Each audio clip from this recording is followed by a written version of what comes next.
Olá a todos, e o vídeo de hoje vai ser sobre confusão mental aguda, estado confusional agudo e delírio, que no caso é a mesma coisa.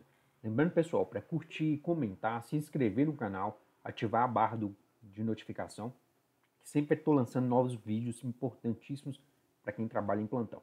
Então vamos lá, sem mais delongas, confusão mental aguda ou delírio, então, comumente ocorre em pacientes hospitalizados, principalmente em idosos. Certamente no plantão vocês vão atender um ou mais casos desses. Certamente. É dito e feito.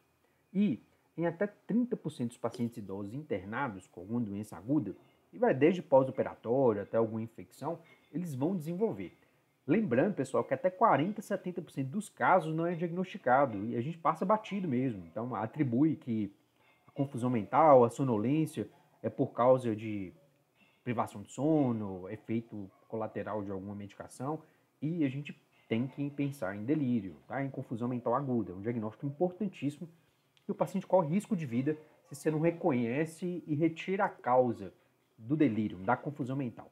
Então vamos lá, quando pensar em delírio, o paciente vai ter uma dificuldade de direcionar, manter ou mudar o foco de atenção. Então, na conversa que você tem com o paciente, você vai perceber isso. Ele não consegue manter o foco de atenção. Tá? Então tá olhando para uma coisa, para outra, fala de uma coisa depois de outra. Aí você já liga o alerta na cabeça sua que ele pode estar com delírio, confusão mental aguda.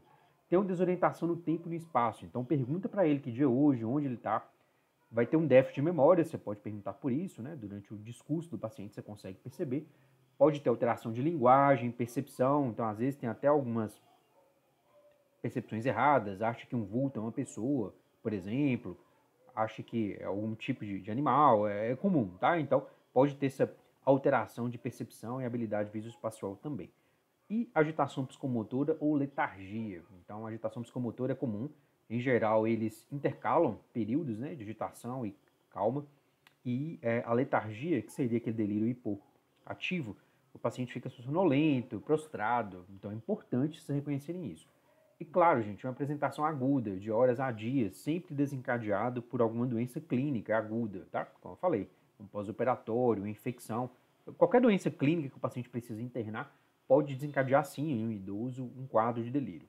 Então, pessoal, essas coisas aqui que eu falei, então, cada item desse, vocês têm que saber reconhecer. Então, assim, quando você vai lá avaliar o paciente, conversar com ele, fazer uma anamnese curta, um exame físico e evoluir, você tem que reconhecer isso aqui que eu tô falando, tá? Então, se tem dificuldade em manter e direcionar a atenção, está desorientado no tempo e de espaço, tem déficit de memória, a linguagem é alterada, percepção, falando de bichos, pessoas ou lugares que ele não está agitado ou letárgico, isso intercala normalidade com agitação ou letargia e apresentação aguda, é igual a delírio. Tem que pensar em delírio, você tem que fazer esse diagnóstico, tá? E basicamente é isso aqui. Então, o início agudo, com alteração mental de curso flutuante, igual eu falei, melhora e piora, melhora e piora. Tem uma falha de atenção, dá para no discurso do paciente reconhecer isso. Aí você vai ver que o pensamento está desorganizado ou tem um nível de consciência alterado, tá? Principalmente no hipoativo. Você faz o diagnóstico de delírio, tá?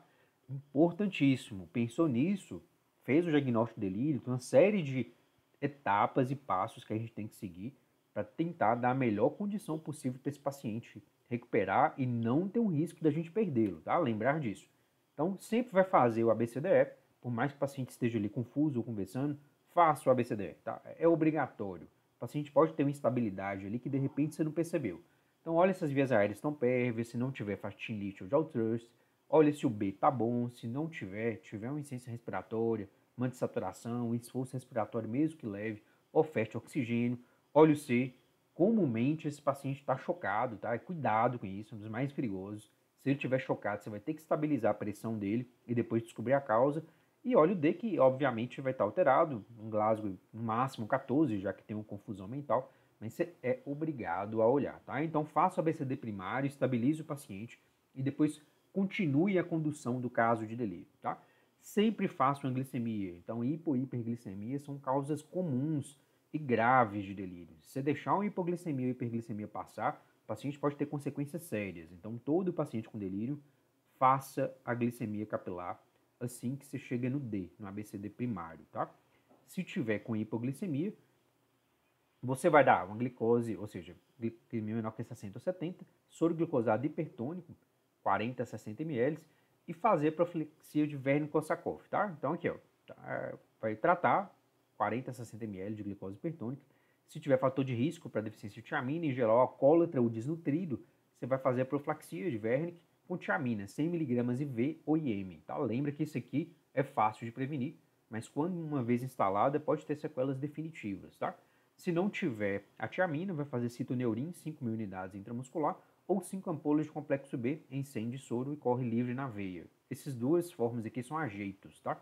Se você não tiver disponível o citoneurin, você vai fazer. Se você tiver o citoneurin, a tiamina, você vai fazer a tiamina mesmo, tá bom? É isso. E depois que você estabiliza, você vai fazer a história clínica, que é a anamnese, o exame físico cuidadoso, depois do ABCD primário, claro, e o exame neurológico básico. Aqui, o neurológico básico é basicamente você vai procurar por déficit neurológico focal agudo, tá? Então, de repente, tem uma hemiparesia que ninguém percebeu, tem uma paralisia facial ali que ninguém percebeu, ou uma disartria. O pessoal fala assim, agitação, confusão mental, de repente é disartria, tá? Então, toma cuidado. Então, hemianopsia pode acontecer, heminegligência. Aí, se tiver isso, muda o foco. Em geral, aqui não é delírio mais não. Provavelmente é um evento vascular cerebral, tá? Então, é importante fazer isso para fazer diagnóstico diferencial. Então, anamnese, exame físico cuidadoso e o exame neurológico básico, procurando por déficit neurológico focal sempre. E, pessoal, aqui que tá. Então, você fez isso. Aí, o que mata no delírio? Então, infelizmente acontece. O velhinho tá confuso, chamando o urubu de meu louro, tirando todos os acessos lá no plantão. Você fala assim, é um delírio, é porque tá internado, vão dar um haloperidol que resolve. Cuidado, tá? Muito cuidado. Que é aqui, se o velhinho lá, o idoso, tá com confusão mental aguda, delírio, por causa de hipoxemia, porque tá retendo CO2, ou tem uma disfunção orgânica do choque, qualquer choque, a maioria das vezes é séptico, mas é cardiogênico, hipovolêmico, e ele está perfundindo mal organicamente, inclusive o cérebro, por isso que ele está confuso. Tem uma encefalopatia séptica ou está desidratado, o paciente morre. Ele pode não morrer no seu plantão e depois de alguns dias ele morre, tá? Então cuidado. Toda vez que tiver delírio, confusão mental aguda, olha a gasometria, vê se não tem hipoxemia ou está retendo CO2, examine o paciente atentamente, se tiver dúvida, pede um lactato, por exemplo, uma gasometria arterial, vê se a anamnese exame físico sugere que o paciente está chocado, tá? Olha se ele tem critérios de sepsis, que é o Quick Sulfur Cyst, tem vídeo só disso, vocês vão assistir. Olha se ele está desidratado e às vezes na dúvida dá uma prova de reposição volêmica, porque senão morre, é simples assim. Então é aí que está uma das ciladas e armadilhas do plantão. O velhinho lá que está confuso, agitado, você acha que é só por causa da internação, e tem uma dessas 5 coisas que são graves.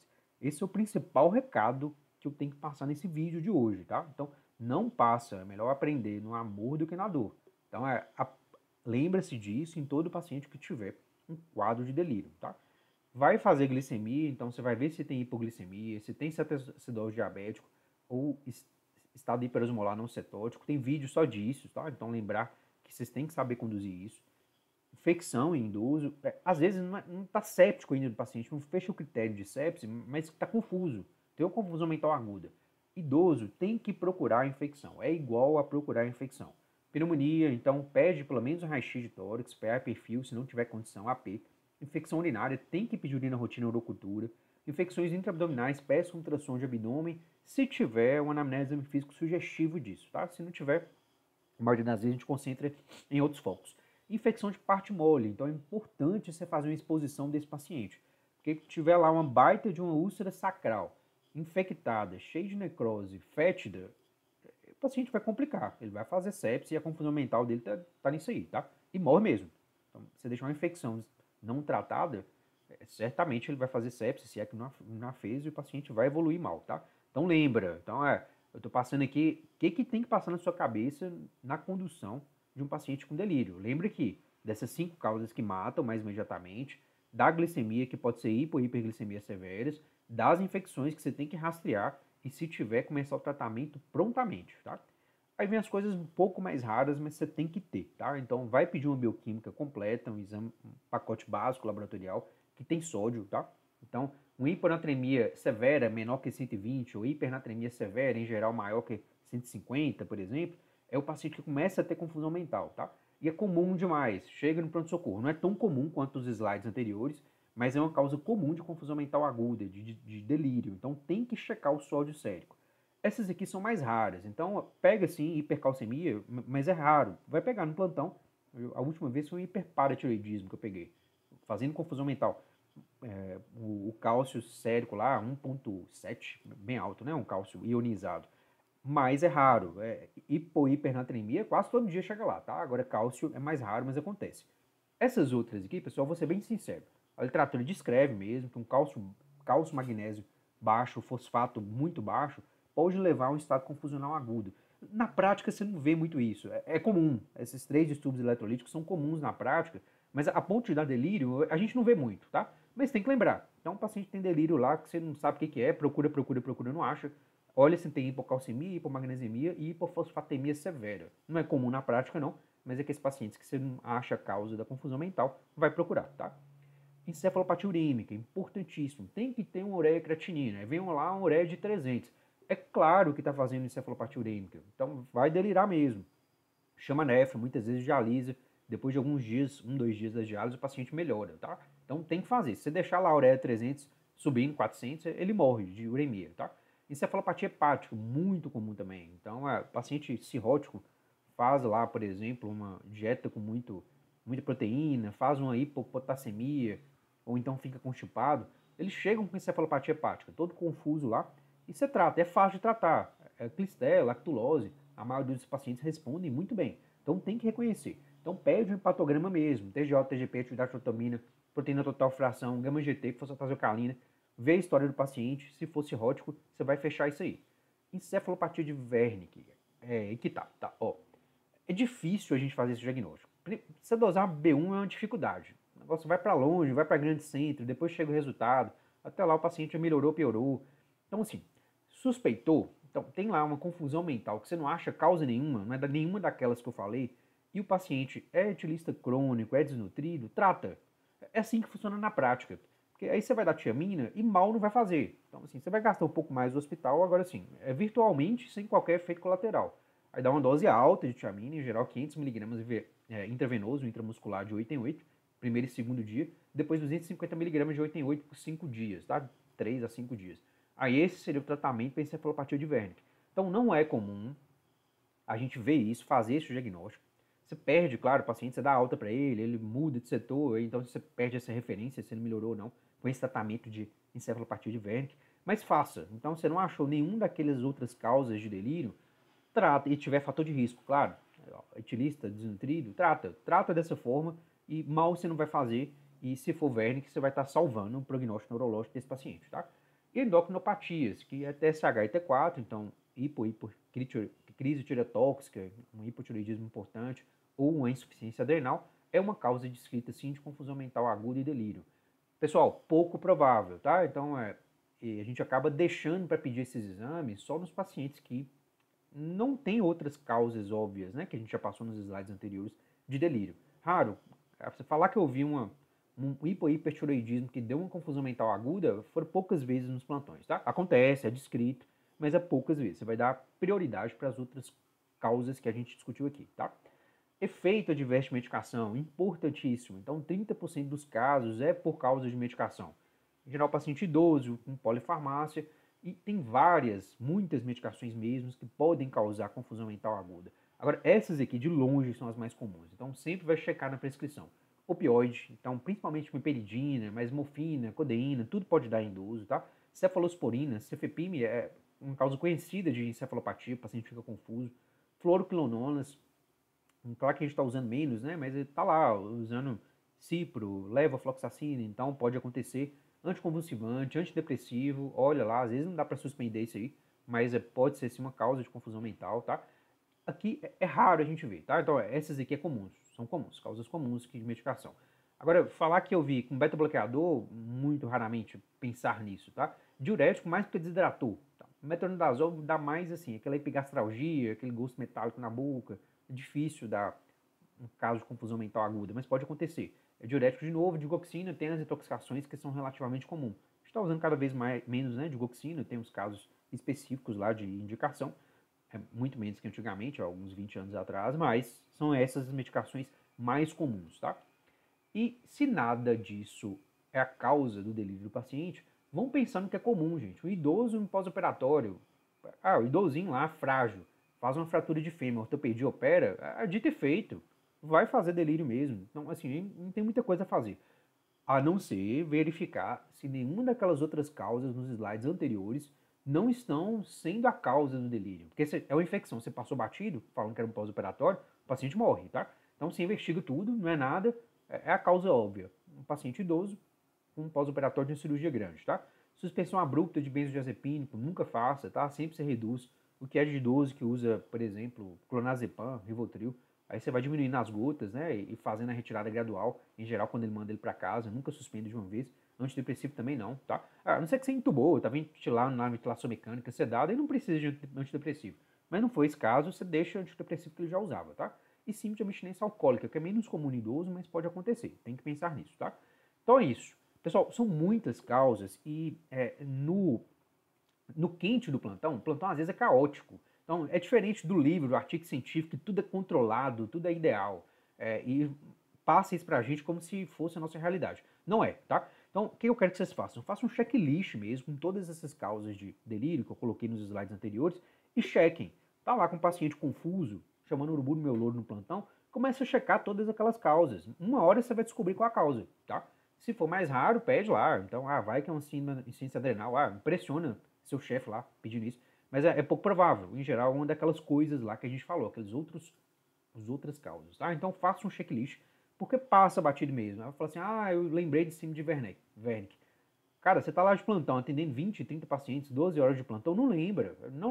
Vamos ser bem realistas aqui. Então, daí a importância do checklist. Então, faz um checklist seu mesmo, então printa esses slides aí. E todo paciente com delírio, cheque causa por causa, tá?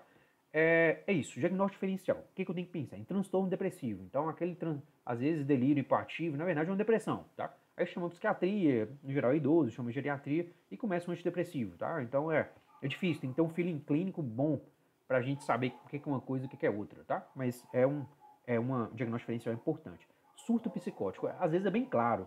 Aí, em geral, o paciente mais jovem, então, o último paciente meu foi assim, acho que foi um politrauma, um paciente jovem, e depois um puérpera, que surtou mesmo, fez um surto psicótico, agressivo, e achando que todo mundo estava perseguindo, queria matar. É diferente, tá? Então, mas tem que ter esse diagnóstico diferencial. Demências, aí o paciente já tem isso há tempos. Se ele tem isso há tempos, meses, anos de evolução, não é delírio. Então, é tratar, descobrir qual é a demência e fazer o tratamento. E acidente vascular encefálico. Tem alguns territórios de AVC, principalmente isquêmico, hemorrágico é menos comum, tá? Mas principalmente isquêmico, que você acha que não tem déficit neurológico focal, aqueles clássicos, né? Que é hemiparesia, hemiplegia, paralisia facial, disartria, e às vezes te engana, tá? Então ele tem uma afasia ali, de Wernicke, por exemplo, então te engana. Então você acha que é delírio, mas na verdade é um déficit neurológico focal. Chama a neuro quando isso acontecer, tiver essa dúvida, mas em geral dá para estabelecer muito bem. A maioria dos AVCs isquêmicos aparece com esses déficits neurológicos focais, pouca confusão mental, tá? Então é um diagnóstico inicial, mas a maioria dá pra gente perceber sim, tá? E os exames que vocês vão pedir. Então baseado naquelas causas de delírio, então obrigatoriamente sódio, potássio, calciônico, tá? Magnésio e fosfato talvez, igual eu falei, é raro. Glicose obrigatória, hemograma tem que pedir, urina rotina urocultura também, gasometria, patograma, que é TGO, TGP, fosfatase alcalina, gama GT, atividade fantomina e proteína total e fração. Tem que pedir em todo paciente com delírio, tá? É simples assim. Fala assim, mas é um velhinho, tá na cirurgia pós-operatório, tá, aí é o julgamento clínico, você pode observar, dar uma alta precoce, ver se tá tudo bem, mas a maioria das vezes é interessante você pedir esses exames, pelo menos para descartar, tá? Você tirar o seu da reta. Mais raramente, quando você não viu a causa, aí você vai pedir TSH e T4, vitamina B12, cortisol basal, embora, gente, igual eu falei, é pouco comum, tá? Então, assim, descreve na literatura, mas você não vê, tipo assim, um velhinho com confusão mental por causa do hipotiroidismo ou de uma insuficiência adrenal. É pouco comum demais na prática. Você vai deixar isso aí para quando você não consegue fazer um diagnóstico da causa desse delírio, tá? E se tiver sinais neurológicos focais ou história sugestiva de hematoma subdural, que é aquele trauma pequeno que depois ficou confuso, e a evolução é de semanas, aí você tem que pedir uma tomografia de crânio sem contraste, obrigatoriamente, tá? E nos casos em que o paciente está francamente confuso, você não acha diagnóstico de jeito nenhum, pensar em ressonância magnética, às vezes é um acometimento de tronco ali, então desde um AVC isquêmico até um outro acometimento, tipo um tumor, Aí você tem que ver melhor na ressonância. Punção lincórica, pensando em meningite crônica, por exemplo, às vezes até aguda, tá? Mas é mais raro, só quando eu não faço o diagnóstico dos comuns que eu já falei. E eletroencefalograma, tá? Às vezes está fazendo lá a confusão mental, na verdade é um tipo de crise convulsiva, né? Mas é raro, tá? E é pouco provável você ter no hospital esse tipo de aparelho, tá? Então, mas assim, você tem que descobrir por que ele está confuso, você não acha nada, aí você vai partir para esses 3 exames aí, tá? Em ordem. Em geral, nessa ordem aqui, tá? O licórico quase por último, a não sei que a clínica sugira isso, porque é mais invasivo, tá? E o tratamento, tá? Então, corrigir a causa é o principal, é o principal. Se você não fizer isso, o paciente complica. Então, acha a causa e corrige. Evitar a polifarmácia, tira todo medicamento lá que é desnecessário no momento, por exemplo, tá? Para não ter interação medicamentosa e não dar delírio.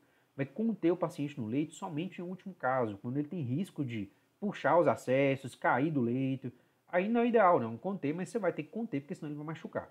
É claro, quando você contém um paciente no leito, ele vai piorar a agitação, vai piorar o delírio, tem risco de aspirar, fazer úlcera de pressão, mas é melhor do que ele cair do leito e ter um TCE, tá? Mas é o último caso. Então é isso, risco de lesões traumáticas autoprovocadas, aquela agitação mais severa. Aí você vai fazer haloperidol, a literatura descreve 0,5 mg intramuscular em caso de agitação severa no paciente idoso, só que a gente não tem essa apresentação. Aí tem a apresentação de 5 e de 10. Então, em geral, a gente faz a meia ampola IM mesmo de haloperidol. Aí é pelo menos 30 minutos para começar um efeito e costuma responder bem, principalmente no paciente idoso, tá? Aí você não costuma deixar fixo não, você faz uma dose e vê como é que o paciente vai ficar durante o plantão, tá? Então essa seria a terapia medicamentosa. Mas lembrar que o principal é achar a causa e corrigir. Nos casos que não tem necessidade de conter no leito, o paciente está confuso, agitação leve ou mais hipoativo, por exemplo, não tem risco de lesões autoprovocadas, você vai passar loperidol 10 gotas, Vial de 12 em 12, por exemplo, tá? Ou, melhor, se tiver disponível, quetiapina, 25 mg de um comprimido Vial de 12 em 12, para melhorar aquela confusão mental e agitação psicomotora leve, tá? Então esse seria o tratamento medicamentoso, mas igual eu falei, corrigir a causa é seu principal objetivo do plantão que você está dando, tá? E o tratamento não medicamentoso é essencial também. Sempre que possível, deixe um familiar acompanhando o paciente o tempo inteiro. Só de ter um familiar lá, o paciente melhora a agitação. Evitar dar medicações durante a madrugada, então aquelas glicemias 4 horas da manhã, soro ou alguma medicação que não é essencial, tipo antibiótico, aí não tem jeito, tem que dar de madrugada. Mas tenta evitar isso. Eu sei que isso é meio ideal, né? Mais num lugar que tem toda a estrutura de enfermagem, uma equipe de enfermagem grande o suficiente, mas você vai tentar reduzir os ruídos durante a noite. É impossível no pronto-socorro, no CTI, mas vai tentar o máximo possível, tá? Mobilizar precoce, então preferencialmente com fisioterapeuta, tentar o paciente lá ficar em pé, depois andar. Estimular o uso de óculos em quem tem algum déficit visual e aparelhos de ouvido, né, auditivos, em quem tem déficit auditivo, isso melhora assim e previne delírio. E um quarto com boa iluminação natural. Então, o ideal é um quarto bem ventilado, com a janela ampla, que o paciente consegue definir claramente quando é dia e noite. Eu sei que isso não é sempre possível, ainda mais nas condições que a gente trabalha habitualmente, mas você vai tentar fazer ao máximo dessas medidas não farmacológicas para delírio. Porque assim, pelo menos deixar um familiar lá, eu acho que em qualquer lugar que você tiver, vai ser suficiente. Se o seu familiar atrapalhar, mas se ele ajudar, é bem interessante, tá? Agora, aí as outras coisas, você tem que ter uma estrutura melhor, né? Tem que ter um físio.